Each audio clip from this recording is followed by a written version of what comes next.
아니 도둑질도 손발이 맞아야 해먹죠. 이게 뭐예요? 다 걸렸잖아요. 페페TV, 대한민국을 대표하는 시사 경제 채널 페페TV에서 알려드립니다. 일본이 도쿄올림픽을 앞두고 벚꽃을 보는 모임부터 카를로스 곤 회장 방사능 이슈까지 정세가 어수선한 가운데 손발이 잘 안 맞아가는 형국인데요. 전 세계가 손가락질하며 니들 대체 뭐하는 거냐? 그런 데서 올림픽 하겠다는 거냐? 그냥 다 때려치우고 재염 작업이라 하라며 아주 망신 개망신을 당하고 있습니다. 얘는 지금 진짜 뭐하는 건가요? 저도 잘 모르겠네요. 도쿄올림픽을 앞두고 일본에서 벌어지는 포복절도 시트콤 같은 상황과 전 세계의 시선이 갑자기 대한민국으로 쏠리며 한국이 최고라고 하는 이유, 페페TV에서 알아보겠습니다. 페페TV 팩트 체크. 아베와 일본 법원이 손발이 잘 안 맞고 있습니다. 방사능 사고가 난 이후 일본의 원자력 발전소 이카타 원전 3호기에 대해 2017년 히로시마 고등재판소가 아소산의 분화 가능성을 지적하며 운전 금지를 명령했지만 2018년 9월 재판에선 이를 뒤집고 재가동을 결정해 같은 해 10월 운전이 재개되었습니다. 그러나 결국 일본 법원에서 지난 17일 에이메현에 있는 이카타 원전 3호기에 대해 결국에 운전금지 명령을 내렸습니다. 일본 법원도 어떻게 해야 할지 결정이 잘 안 서는지 허가했다, 금지했다 결정을 번복하며 오락가락하고 있는 겁니다. 교도통신에 따르면 히로시마 고등재판소는 지진 및 화산 폭발 위험을 이유로 이카타 원전 3호기의 운전을 중지해달라는 인근 주민들이 제기한 가처분 신청 항고심에서 1심 재판부의 기각 결정을 취소하고 인용 결정을 내렸습니다. 시코쿠 전력의 이카타 원전 3호기는 일본 원자력 규제위원회가 제시한 새로운 규제 기준에 따른 심사에 합격해 재가동된 9기의 원전 중 하나입니다. 이카타 원전 3호기는 당초 4월 27일부터 영업운전에 들어갈 계획이었지만 이날 법원의 결정으로 운전 재개는 불가능해졌습니다.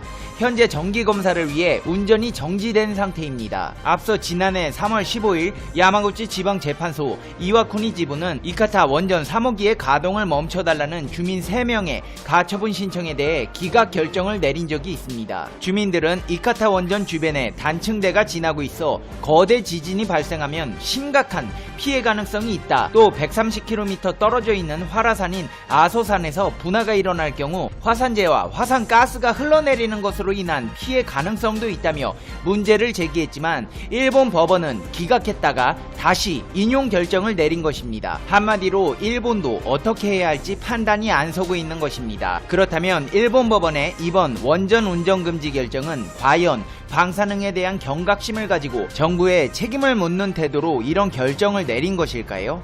아닙니다. 그런 생각 없습니다. 왜냐고요? 후쿠시마 원전 사고의 형사 책임을 묻는 첫 재판에서 일본 법원은 원전을 운영한 도쿄전력의 정경영진들에 대해 무죄를 판결했기 때문입니다. 한마디로 일본 원전 사고는 책임지는 사람이 아무도 없다는 겁니다. 심지어 일본 지진조사 연구추진본부가 사고 전인 2002년에 대지진 발생 가능성을 예측했던 사실까지 뒤늦게 드러났습니다. 원전을 관리했던 도쿄전력이 사고 가능성을 알면서도 묵인했다는 의혹이 나오는 대목입니다. 결국 당시 도쿄전력 경영진들이 업무상 과실치사 혐의로 강제 기소되었습니다. 하지만 도쿄지방재판소는 가츠마타 전 회장 등 경영진 3명에게 형사 책임이 없다며 무죄 판결을 내렸습니다.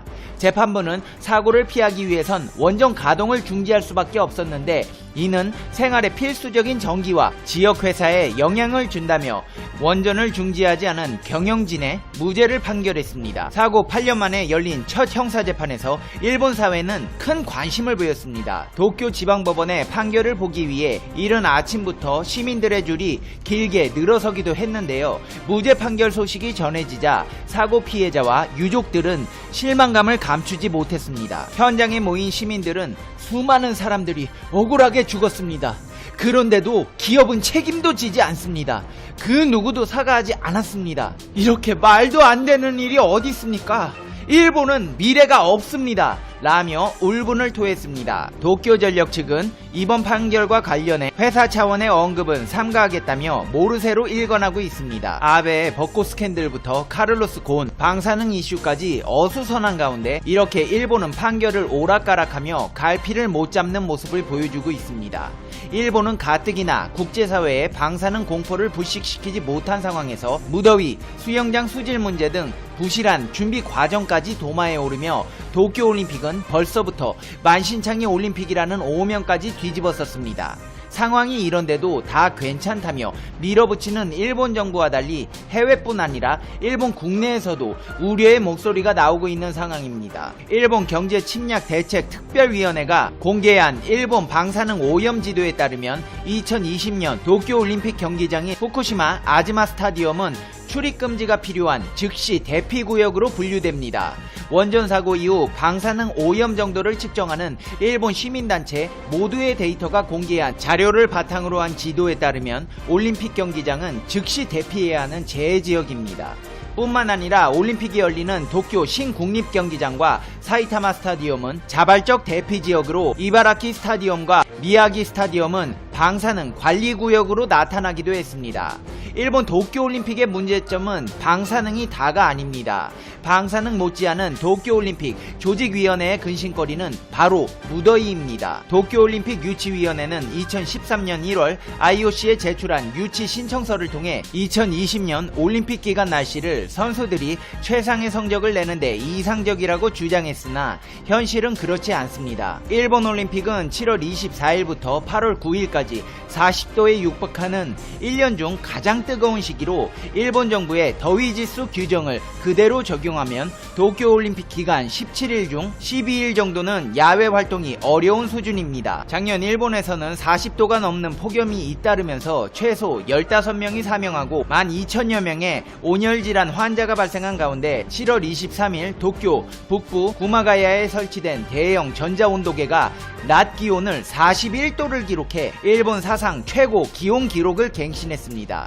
근데 일본이 대책이라고 내놓은 방법이 아주 기가 막힙니다. 냉탕을 만드는 것입니다. SNS를 중심으로 일본이 무더위 대책으로 마라톤 결승선에 얼음을 띄운 냉탕을 준비한다는 소문이 돌기도 했습니다. 이런 소문이 돌았던 이유는 도쿄에서 열린 마라톤 그랜드 챔피언십에서 도쿄올림픽 조직위원회가 내년 올림픽 무더위 대책을 미리 시험해보는 과정에서 주최 측은 이례적으로 코스 양쪽에 텐트 및 미스트 샤워 장치를 설치했고 또 결승선 근처에는 냉탕을 설치하면서 불거졌습니다. 일본에서는 또 온도를 낮추기 위한 인공 눈을 뿌리는 실험까지 했으나 효과를 거두지 못했습니다. 도쿄올림픽 조직위원회는 경보와 마라톤 출발을 새벽 시간대로 옮겼고 100km가 넘는 열 차단제까지 바르는 등 온갖 아이디어를 쥐어짜내고 있습니다. 하지만 마땅히 뾰족한 해결책은 나오지 않고 있는 상황입니다. 경비 절감을 위한 도쿄올림픽의 노력도 빈축을 사고 있습니다. 도쿄올림픽 조직위원회는 앞서 2016년 자원봉사자 모집 공고를 내면서 모두 자비로 부담해야 한다고 했습니다. 총 38박 동안 저렴한 숙소를 이용해도 숙박비만 500만원에 달하는 것으로 계산됩니다. 한마디로 봉사활동 하러 가려면 500만원은 써야 한다는 겁니다. 아니 아베씨 이거 진짜 웃기네요. 봉사활동 하려면 500만원 정도는 써줘야 봉사활동인가요? 진짜 발상이 기가 막힙니다. 이렇게 기막힌 발상은 여기서 끝이 아닙니다. 이렇게 전방위적인 비판을 받아온 도쿄올림픽 조직위원회는 방사능 올림픽 이미지를 개선하기 위해 이미 언론에서 보도된 대로 골판지로 만든 침대를 사용하겠다며 이미지 개선에 나섰습니다. 뿐만 아니라 올림픽 기간 동안 선수들이 사용할 모든 가구와 소품을 재활용품을 이용해 만들겠다고 공언했습니다. 영국 BBC 보도에서 발표한 기사를 본 전 세계인들은 대체 무슨 생각으로 저런 생각을 한 것이냐며 어이없다는 분위기입니다. 그도 그럴 것이 이번에 제작되는 침대는 210cm 길이이며 200kg 안팎의 무게를 버틸 수 있게 제작됩니다. 한눈에 보기에도 조약한 이 침대에서 정상적인 컨디션으로 경기를 치를 수 있겠냐는 것입니다. 게다가 침대가 버틸 수 있는 무게가 200kg 밖에 안 돼서 무게가 많이 나가는 운동선수들은 난감해하며 한 명밖에 누울 수 없는 이 조약한 침대에서 강제 금욕기간을 갖게 되었다고 푸념을 늘어놓았습니다. 선수들이 누울 매트리스는 올림픽 일정이 모두 끝난 뒤 플라스틱 제품으로 재활용이 가능한 폴리에텔린 재질로 구성됩니다.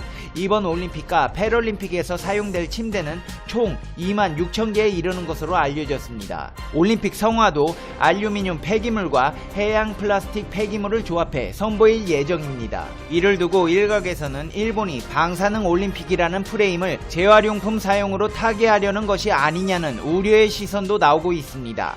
실제로 일본은 해양에서 많은 플라스틱 쓰레기를 버리는 국가 중에 하나이고 석탄 발전소 건설과 이로 인해 나온 석탄재를 한국으로 수출하는 등 환경 문제에 대한 인식이 부족한 국가 중에 하나입니다.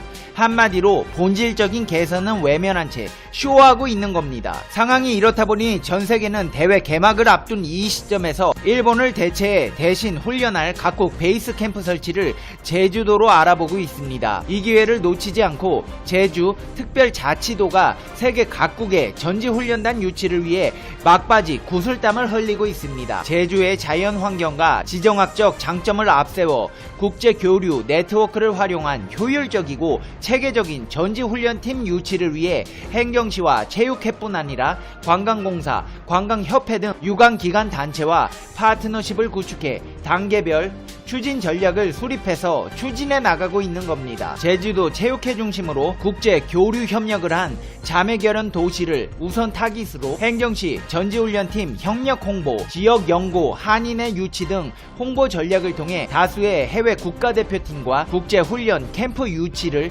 타진하고 있습니다. 제주도의 자매결연 도시는 말레이시아, 베트남, 중국 하이난성, 닝보시, 인도네시아, 스페인 등 5개국 7개 도시입니다. 그도 그럴 것이 일본의 국제적인 환경 문제가 거론되면서 천혜의 자연 환경과 온화한 기후, 국제 규격의 각종 실내외 경기장 인프라를 갖춘 제주가 최고의 전지훈련지로 더욱 각광받고 있는 것입니다. 제주도를 미리 방문해본 외국인 선수의 반응은 방사능으로 물들어버린 일본 올림픽을 취소하고 대한민국의 아름다운 섬 제주도에서 올림픽을 열었으면 좋았겠다고 말하며 극찬을 아끼지 않는 모습을 보였습니다. 이제 페페TV의 결론 듣겠습니다. Conclusion. 페페TV. 아베씨, 아니 도둑질도 손발이 맞아야 해먹죠. 방사능 숨기려면 일본 법원이랑 합을 좀 맞추고 해요. 이게 뭐예요? 다 걸렸잖아요. 뭐 하나 문제가 되지 않는 게 없네요. 그리고 골판지 침대는 아베씨나 쓰지. 그 무게 많이 나가는 선수들 종이 침대에서 어떻게 자라고 그런 침대를 내줘요. 손님을 홀드해도 유분수지.